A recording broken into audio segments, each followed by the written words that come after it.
नमस्कार दोस्तों, स्वागत है आपका अपने चैनल हिंदू पर टीवी पर। दोस्तों, जेठ मास में आने वाली पूर्णिमा का खास महत्व है।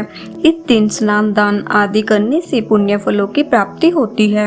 वही पूर्णिमा के दिन भगवान सत्यनारायण की पूजा का भी विधान है। इस दिन सत्यनारायण की कथा सुनना और व्रत रखने से घर में सुख समृद्धि और खुशहाली बनी रहती है। तो आइए जानते हैं जेठ मास में पूर्णिमा किस दिन मनाई जाएगी और इसकी कथा के बारे में। वीडियो को शुरू करने से पहले वीडियो को लाइक करें और चैनल को सब्सक्राइब करें। दोस्तों, पंचांग के अनुसार जेठ पूर्णिमा तिथि की शुरुआत 21 जून को सुबह 7:31 पर होगी और इसका समापन अगले दिन 22 जून को 6:37 पर होगा। उदय तिथि में पूर्णिमा 22 जून शनिवार को पड़ेगी, इसलिए स्नान दान शनिवार को ही करना चाहिए। लेकिन पूर्णिमा व्रत रखने वाले को चंद्रमा को अर्घ्य देना होता है, इसलिए जेठ पूर्णिमा व्रत रखने वाले को 21 जून को ही व्रत रखना चाहिए। आइए जानते हैं सत्यनारायण व्रत की कथा के बारे में। श्री सत्यनारायण व्रत कथा का पहला अध्याय। एक समय की बात है, नैषण्य तीर्थ में शौनकादि 80,000 ऋषियों ने श्री सूत जी से पूछा, हे प्रभु, इस कलयुग में वेद विद्या रहित मनुष्यों को प्रभु भक्ति किस प्रकार मिल सकती है तथा उनका उद्धार कैसे होगा।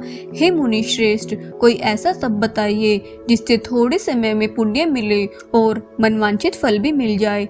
इस प्रकार की कथा सुनने की हम इच्छा रखते हैं। सर्व शास्त्रों के ज्ञाता सूत जी बोले, हे वैष्णव में पूज्य, आप सभी ने प्राणियों के हित की बात पूछी है, इसलिए मैं एक ऐसे श्रेष्ठ व्रत को आप लोगों को बताऊंगा जिससे नारद जी ने लक्ष्मी नारायण जी से पूछा था और लक्ष्मीपति ने मुनि श्रेष्ठ नारद जी से कहा था। आप सब इसे ध्यान से सुनिए।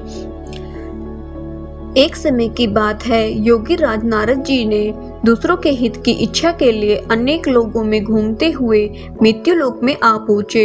यहाँ उन्होंने अनेक योनियों में जन्मे प्राय सभी मनुष्यों को अपने कर्मों द्वारा अनेक दुखों से पीड़ित देखा।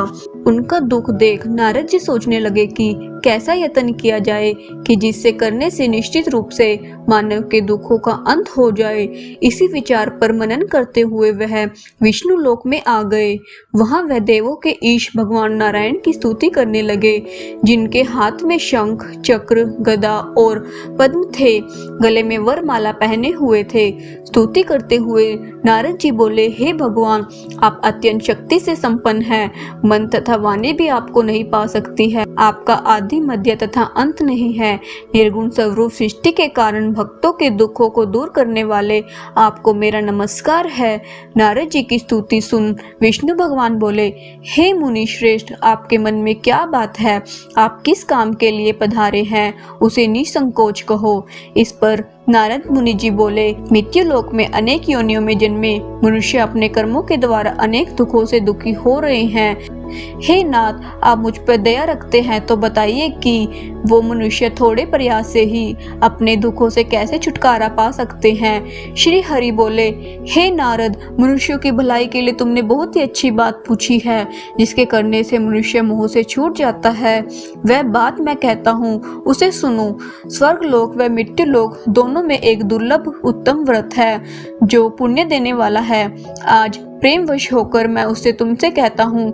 श्री नारायण भगवान का यह व्रत अच्छी तरह विधान पूर्वक करके मनुष्य तुरंत ही यहाँ सुख भोग कर मरने पर मोक्ष पाता है। श्री हरि के वचन सुनकर नारद जी बोले, उस व्रत का क्या फल है और उसका विधान क्या है? यह व्रत किसने किया था? इस व्रत को किस दिन करना चाहिए? सब कुछ विस्तार से बताए। नारद जी की बात सुनकर श्री हरि बोले, दुख व शोक को दूर करने वाला यह व्रत सभी स्थानों पर विजय दिलाने वाला है। मानव को भक्ति व श्रद्धा के साथ शाम को श्री सत्यनारायण की पूजा धर्मपरायण होकर ब्राह्मणों व बंधुओं के साथ करनी चाहिए। भक्ति भाव से नैवेद्य, केले का फल, घी, दूध और गेहूं का आटा स्वाया ले। गेहूं के स्थान पर साठी का आटा, शक्कर तथा गुड़ लेकर वह सभी भक्षण योग्य पदार्थों को मिलाकर भगवान का भोग लगाए। ब्राह्मणों सहित बंधु बांधवों को भी भोजन कराए। उसके बाद स्वयं भोजन करे, भजन कीर्तन के साथ भगवान की भक्ति में लीन हो जाए। इस तरह से सत्यनारायण भगवान का यह व्रत करने पर मनुष्य की सारी इच्छाएं निश्चय रूप से पूरी होती है। इसी कलिकाल अर्थात कलियुग में मृत्यु लोक में मोक्ष का यही एक सरल उपाय बताया गया है। इति श्री सत्यनारायण व्रत कथा का प्रथम अध्याय संपूर्ण। श्रीमन्नारायण नारायण नारायण भजमन नारायण नारायण नारायण। श्री सत्यनारायण भगवान की जय। श्री सत्यनारायण कथा द्वितीय अध्याय। सूत जी बोले, हे ऋषियों, जिसने पहले समय में इस व्रत को किया था उसका इतिहास कहता हूँ, ध्यान से सुनो। सुंदर काशीपुरी नगरी में एक अत्यंत निर्धन ब्राह्मण रहता था। भूख प्यास से परेशान वह धरती पर घूमता रहता था। ब्राह्मणों से प्रेम करने वाले भगवान ने एक दिन ब्राह्मण का वेश धारण कर उसके पास जाकर पूछा, हे विप्र, नित्य दुखी होकर तुम पृथ्वी पर क्यों घूमते रहते हो? दीन ब्राह्मण बोला, मैं निर्धन ब्राह्मण हूँ, भिक्षा के लिए धरती पर घूमता हूँ। हे भगवान, यदि आप इसका कोई उपाय जानते हो तो बताइए। वृद्ध ब्राह्मण कहता है कि सत्यनारायण भगवान मनवांछित फल देने वाले हैं, इसलिए तुम उनका पूजन करो। इसका करने से मनुष्य सभी दुखों से मुक्त हो जाता है। वृद्ध ब्राह्मण बनकर आए सत्यनारायण भगवान उस निर्धन ब्राह्मण को व्रत का सारा विधान बताकर अंतर्ध्यान हो गए। ब्राह्मण मन ही मन सोचने लगा कि जिस व्रत को वृद्ध ब्राह्मण करने को कह गया मैं उसे जरूर करूंगा। यह निश्चय करने के बाद उसे रात में नींद नहीं आई। वह सवेरे उठकर सत्यनारायण भगवान के व्रत का निश्चय कर भिक्षा के लिए चला गया। उस दिन निर्धन ब्राह्मण को भिक्षा में बहुत धन मिला, इससे उसने बंधु बांधवों के साथ मिलकर श्री सत्यनारायण भगवान का व्रत संपन्न किया। भगवान सत्यनारायण का व्रत संपन्न करने के बाद वह निर्धन ब्राह्मण सभी दुखों से छूट गया और अनेक प्रकार की संपत्तियों से युक्त हो गया। उसी समय यह ब्राह्मण हर माह इस व्रत को करने लगा। इस तरह से सत्यनारायण भगवान के व्रत को जो मनुष्य करेगा वह सभी प्रकार के पापों से छूटकर मोक्ष को प्राप्त होगा। जो मनुष्य इस व्रत को करेगा वह सभी दुखों से मुक्त हो जाएगा। सूत जी बोले, इस तरह से नारद जी से नारायण जी का कहा हुआ श्री सत्यनारायण व्रत को मैंने तुमसे कहा। हे विप्रो, मैं अब और क्या कहूँ? ऋषि बोले, हे मुनिवर, संसार में इस विप्र से सुनकर और किस किस से इस व्रत को किया है, हम सब इस बात को सुनना चाहते हैं, इसलिए हमारे मन में श्रद्धा का भाव है। सूत जी बोले, हे मुनियों, जिसने इस व्रत को किया है वह सब सुनो। एक समय वही विप्र धन व ऐश्वर्य के अनुसार अपने बंधु और बांधवों के साथ इस व्रत को करने को तैयार हुआ। उसी समय एक लकड़ी बेचने वाला बूढ़ा आदमी आया और लकड़ियां बाहर रखकर अंदर ब्राह्मण के घर में गया। प्यास से दुखी वह लकड़हारा उनको व्रत करता देख विप्र को नमस्कार करके पूछने लगा कि आप क्या कर रहे हो तथा इसे करने से क्या फल मिलेगा, कृपया मुझे बताइए। ब्राह्मण ने कहा कि सब मनोकामनाओं को पूरा करने वाला यह सत्यनारायण भगवान का व्रत है। इनकी कृपा से मेरे घर में धन और धान्य आदि की वृद्धि हुई है। विप्र से सत्यनारायण व्रत के बारे में जानकर लकड़हारा बहुत प्रसन्न हुआ। चरणामृत लेकर वह प्रसाद खाने के बाद वह अपने घर गया। लकड़हारे ने भी अपने मन में संकल्प किया कि आज लकड़ी बेचने से जो धन मिलेगा उसी से श्री सत्यनारायण भगवान का उत्तम व्रत करूंगा। मन में इस विचार को ले बूढ़ा आदमी सिर पर लकड़ियां रखकर उसे नगर में बेचने गया, जहां धनी लोग ज्यादा रहते थे। उस नगर में उसे अपनी लकड़ियों का दाम पहले से 4 गुना अधिक मिलता है। बूढ़ा प्रसन्नता के साथ दाम लेकर केले, शक्कर, घी, दूध, दही और गेहूं का आटा ले और सत्यनारायण भगवान के व्रत की अन्य सामग्रियां लेकर अपने घर गया। वहां अपने बंधु बांधवों को बुलाकर विधि विधान से सत्यनारायण भगवान का पूजन और व्रत किया।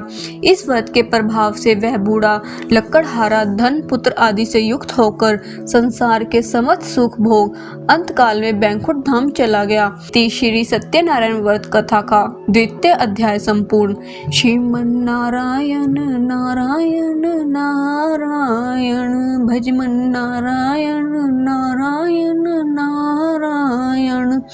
श्री सत्यनारायण भगवान की जय। सत्यनारायण व्रत कथा का तीसरा अध्याय।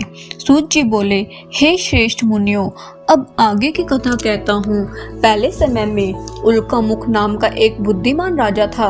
वह सत्यवक्ता तथा जितेंद्रिय था। प्रतिदिन देव स्थानों पर जाता और निर्धनों को दंड देकर उनके कष्ट तो दूर करता था।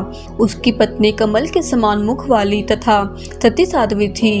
भद्रशिला नदी के तट पर उन दोनों ने श्री सत्यनारायण भगवान का व्रत किया। उसी समय साधु नाम का एक वैश्य आया। उसके पास व्यापार करने के लिए बहुत सा धन भी था। राजा को व्रत करते देख वह विनय के साथ पूछने लगा, हे राजन, भक्ति भाव से पूर्ण होकर आप यह क्या कर रहे हैं? मैं सुनने की इच्छा रखता हूँ, तो आप मुझे बताइए। राजा बोला, हे साधु, आपने बंधु बांधवों के साथ पुत्र आदि की प्राप्ति के लिए एक महाशक्तिमान श्री सत्यनारायण भगवान का व्रत व पूजन कर रहा हूँ। राजा के वचन सुन साधु आदर से बोला, हे राजन, मुझे इस व्रत का सारा विधान कहिए। आपके कथा अनुसार मैं भी इस व्रत को करूँगा। मेरी भी संतान नहीं है और इस व्रत को करने से निश्चित रूप से मुझे संतान की प्राप्ति होगी। राजा से व्रत का सारा विधान सुन व्यापार से निवृत्त होकर वह अपने घर गया। साधु वैश्य ने अपनी पत्नी को संतान देने वाली इस व्रत का वर्णन कह सुनाया और कहा कि जब मेरी संतान होगी तब मैं इस व्रत को करूंगा। साधु ने इस तरह के वचन अपनी पत्नी लीलावती से कहे। एक दिन लीलावती पति के साथ आनंदित हो संसारिक धर्म में प्रवृत्त होकर सत्यनारायण भगवान की कृपा से गर्भवती हो गई। 10वें महीने में उसके गर्भ से एक सुंदर कन्या ने जन्म लिया। दिनों दिन वह ऐसे बढ़ने लगी कि जैसे शुक्ल पक्ष का चंद्रमा बढ़ता है। माता पिता ने अपनी कन्या का नाम कलावती रखा। एक दिन लीलावती ने मीठे शब्दों में अपने पति को याद दिलाया कि आपने सत्यनारायण भगवान के जिस व्रत को करने का संकल्प किया था उसे करने का समय आ गया है। आप इस व्रत को करिए। साधु बोला कि हे प्रिया, इस व्रत को मैं उसके विवाह पर करूंगा। इस प्रकार अपनी पत्नी को आश्वासन देकर वह नगर को चला गया। कलावती पिता के घर में रह रही विधि को प्राप्त हो गई। साधु ने एक बार नगर में अपनी कन्या को सखियों के साथ देखा तो तुरंत ही दूत को बुलाया और कहा कि मेरी कन्या के योग्य वर देख कर आओ। साधु की बात सुनकर दूत कंचन नगर में पहुंचा और वहां देखभाल कर लड़की के सुयोग्य वाणिक पुत्र को ले आया। सुयोग्य लड़के को देख साधु ने बंधु बांधवों को बुलाकर अपनी पुत्री का विवाह कर दिया। लेकिन दुर्भाग्य की बात यह थी कि साधु ने अभी भी श्री सत्यनारायण भगवान का व्रत नहीं किया। इस पर श्री भगवान क्रोधित हो गए और श्राप दिया कि साधु को अत्यधिक दुख मिले। अपने कार्य में कुशल साधु बनिया जमाई को लेकर समुद्र के पास स्थित होकर रत्नासारपुर नगर में आया। वहां जाकर दामाद ससुर दोनों ने मिलकर चंद्रकेतु राजा के नगर में व्यापार करने लगे। एक दिन भगवान सत्यनारायण की माया से एक चोर राजा का धन चुराकर भाग रहा था। उसने राजा के सिपाहियों को अपना पीछा करते देख चुराया हुआ धन वहां रख दिया जहां साधु अपने जमाई के साथ ठहरा हुआ था। राजा के सिपाहियों ने साधु वैश्य के पास राजा का धन पड़ा देखा तो वह ससुर जमाई दोनों को बांधकर प्रसन्नता से राजा के पास ले गया और कहा कि उन दोनों चोरों को हम पकड़ लाए हैं, आप आगे की कार्रवाई की आज्ञा दे। राजा की आज्ञा से उन दोनों को कठिन कारावास में डाल दिया और उनका सारा धन भी उनसे छीन लिया गया। श्री सत्यनारायण भगवान से श्राप से साधु की पत्नी भी बहुत दुखी हुई। घर में जो धन रखा था उसे भी चोर चुरा ले गया। शारीरिक तथा मानसिक पीड़ा व भूख प्यासी से अति दुखी हो अन्न की चिंता में कलावती के ब्राह्मण के घर गई। वहां उसने श्री सत्यनारायण भगवान का व्रत होते देखा। फिर कथा भी सुनी। वह प्रसाद ग्रहण कर वह रात को घर में वापस आई। माता ने कलावती से पूछा कि हे पुत्री, अब तुम कहाँ थी? तेरे मन में क्या है? कलावती ने अपनी माता से कहा, हे माता, मैंने एक ब्राह्मण के घर में श्री सत्यनारायण भगवान का व्रत देखा। कन्या के वचन सुन लीलावती भी भगवान के पूजन की तैयारी करने लगी। लीलावती ने परिवार व बंधुओं सहित सत्यनारायण भगवान का पूजन किया और उनसे वर मांगा कि मेरे पति तथा जमाई शीघ्र घर आ जाए। साथ ही यह भी प्रार्थना की कि हम सबका अपराध को क्षमा करे। श्री नारायण भगवान इस वचन से संतुष्ट हो गए और राजा चंद्रकेतु को सपने में दर्शन देकर कहा कि हे राजन, तुम उन दोनों वैश्यों को छोड़ दो। तुमने उनका जो धन लिया है उसे वापस कर दो। अगर ऐसा नहीं किया तो मैं तुम्हारा धन, राज्य व संतान सभी को नष्ट कर दूंगा। राजा को यह सब कहकर वह अंतर्ध्यान हो गए। प्रातःकाल सभा में राजा ने अपना सपना सुनाया। फिर बोले कि बड़े पुत्रों को कैद से मुक्त कर सभा में लाओ। दोनों ने आते ही राजा को प्रणाम किया। राजा मीठी वाणी में बोला, हे मान भावो, भाग्यवश ऐसा कठिन दुख तुम्हें प्राप्त हुआ है, लेकिन अब तुम्हें कोई भय नहीं है। ऐसा कह राजा ने दोनों को नए वस्त्राभूषण भी पहनाए और जितना धन उनका लिया था उससे 2 गुना धन वापस कर दिया। दोनों वैश्य अपने घर को चल दिए। इति श्री सत्यनारायण व्रत कथा का 3रा अध्याय संपूर्ण। श्रीमन नारायण नारायण नारायण, भजमन नारायण नारायण नारायण। श्री सत्यनारायण भगवान की जय। श्री सत्यनारायण व्रत कथा का 4था अध्याय।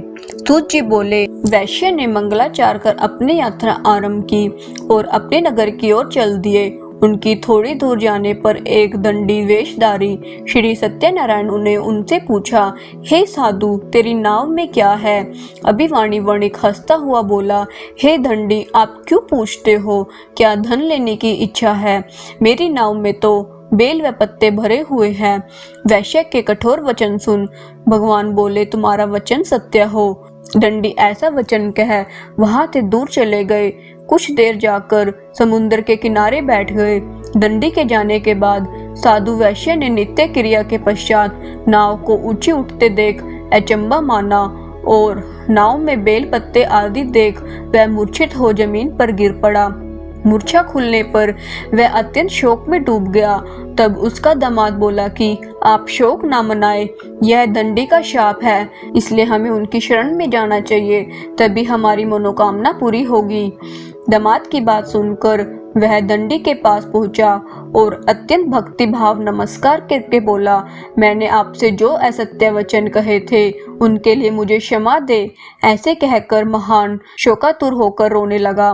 तब दंडी भगवान बोले, हे वणिक पुत्र, मेरी आज्ञा से बार बार तुम्हें दुख प्राप्त हुआ है, तू मेरी पूजा से विमुख हुआ। साधु बोला, हे भगवान, आपकी माया से ब्रह्मा आदि देवता भी आपके रूप को नहीं जानते, तब मैं अज्ञानी कैसे जान सकता हूँ? आप प्रसन्न होइए, अब मैं सामर्थ्य के अनुसार आपकी पूजा करूँगा। मेरी रक्षा करो और पहले के समान नौका में धन भर दो। साधु वैश्य के भक्ति पूर्वक वचन सुनकर भगवान प्रसन्न हो गए और उसकी इच्छा अनुसार वरदान देकर अंतर्ध्यान हो गए। ससुर जमाई जब नाव पर आए तो नाव धन से भरी हुई थी। फिर वही अपने अन्य साथियों के साथ सत्यनारायण भगवान का पूजन कर अपने नगर को चल दिए। जब नगर के नजदीक पहुंचे तो दूत को घर पर खबर करने के लिए भेज दिया। दूत साधु की पत्नी को प्रणाम करते हुए कहता है कि मालिक अपने दामाद सहित नगर के निकट आ गए हैं। दूत की बात सुन साधु की पत्नी लीलावती ने बड़े हर्ष के साथ सत्यनारायण भगवान का पूजन कर अपनी पुत्री कलावती से कहा, मैं अपने पति के दर्शन को जाती हूँ, तू कार्य पूर्ण कर शीघ्र घर आ जा। माता के ऐसे वचन सुन कलावती जल्दी में प्रसाद छोड़ अपने पति के पास चली गई। प्रसाद की अवज्ञा के कारण श्री सत्यनारायण भगवान रुष्ट हो गए और नाव सहित उसके पति को पानी में डुबो दिया। कलावती अपने पति को वहां ना पाकर रोती हुई जमीन पर गिर गई। नौका को डूबा हुआ देख वह कन्या को रोता देख साधु दुखी होकर बोला कि हे प्रभु, मुझसे तथा मेरे परिवार से जो भूल हुई है उसे क्षमा करे। साधु के दीन वचन सुनकर श्री सत्यनारायण भगवान प्रसन्न हो गए और आकाशवाणी हुई, हे साधु, तेरी कन्या मेरा प्रसाद को छोड़कर आई है, इसलिए उसका पति अदृश्य हो गया। यदि वह घर जाकर प्रसाद खाकर लौटती है तो इसे इसका पति अवश्य मिलेगा। ऐसा आकाशवाणी सुन कलावती घर पहुंचकर प्रसाद खाती है और फिर आकर अपने पति के दर्शन करती है। उसके बाद साधु अपने बंधु बांधवों सहित श्री सत्यनारायण भगवान का विधि विधान से पूजन करता है। इस लोक का सुख भोग वह अंत में स्वर्ग जाता है। इति श्री सत्यनारायण व्रत कथा का चौथा अध्याय संपूर्ण। श्रीमन्नारायण नारायण नारायण, भजमन नारायण नारायण नारायण। श्री सत्यनारायण भगवान की जय। श्री सत्यनारायण कथा का 5वां अध्याय। सूत जी बोले, हे ऋषियों, मैं और भी एक कथा सुनाता हूँ, उसे भी ध्यान पूर्वक सुनो। प्रजा पालन में लीन तुंगध्वज नाम का एक राजा था। उसने भी भगवान का प्रसाद त्याग कर बहुत ही दुख सहन किया। एक बार वन में जाकर वन्य पशुओं को मारकर वह बड़ के पेड़ के नीचे आया। वहां उसने ग्वालों की भक्ति भाव से अपने बंधुओं सहित सत्यनारायण भगवान का पूजन करते देखा। अभिमानवश राजा ने उन्हें देखकर भी पूजा स्थान में नहीं गया और ना ही उसने भगवान को नमस्कार किया। ग्वालों ने राजा को प्रसाद दिया, लेकिन उसने वह प्रसाद नहीं खाया और प्रसाद को वही छोड़कर अपने नगर को चला गया। जब वह नगर में पहुंचा तो सब कुछ तहस नहस पाया तो वह शीघ्र ही समझ गया कि यह सब भगवान ने ही किया है।